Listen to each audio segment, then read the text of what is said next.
Scotland. They have a record number of drug deaths. Their health service is in a mess. Their education system is in a mess. And this woman is still talking about independence. It staggers me.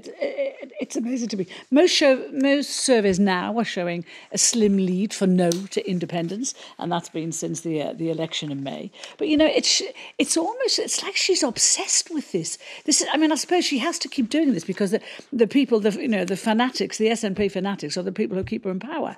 But it's when your country, every single penny. One MP said yesterday, every single penny now should be being spent on getting the country back on its feet since the pandemic. They've been hit really hard there. But that's her Conservative opponent saying that. That's Douglas Ross, isn't it? But it's a fact. Look what's happening in this country. Look at the taxes that have just been put on us this week because of the pandemic. So, why is she still talking about a referendum that the majority don't want? What do you think on this, Ria?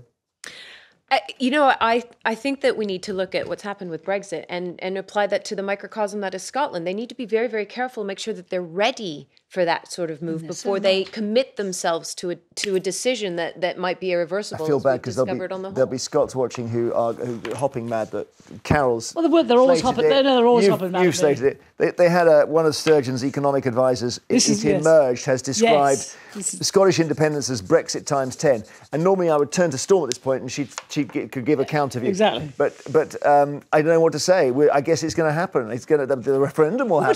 She can't do it without permission from Westminster. Well, she can do it. She could do it, but it just won't count, I guess. Yes, it won't count. Exactly.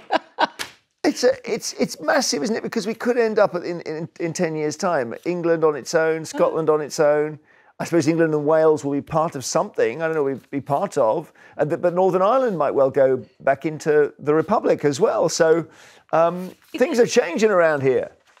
Well, there are, but I'm not. Everything I've read about. Every time an analyst does something to say what Scotland would be like without us, it isn't going to work. But that's not. But that doesn't. It's not going to work. But the numbers aren't the thing. It's your heart. That's what Brexit was. Your heart's not. They're going to be. The heart's not going to count when they stop getting the extra money that we pay them for a start. They had an extra 14 billion during the pandemic that were given by Westminster to help them through this. What's going to happen? If you want to be an independent country, the numbers don't matter. You just want to be have your own show. But if it's not financially viable, how can that possibly work? No, and I get that, and I want them to have. I want Scotland to be able to self-determine, but I want it to work. Okay. And I think that's the thing. All right. And that's what's worrying about the numbers. Yeah.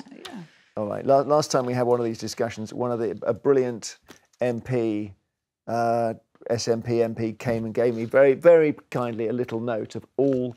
And I kept it in my wallet for a long time of all the things that Scotland does and has that we never mention. Well, that is true, but tourism and whiskey and everything else. Yeah, but you know what I feel sorry about? The SNP people, they get a lot of airtime in this country, but the people who want to stay as part of the UK don't, and I think that's the pity. Okay,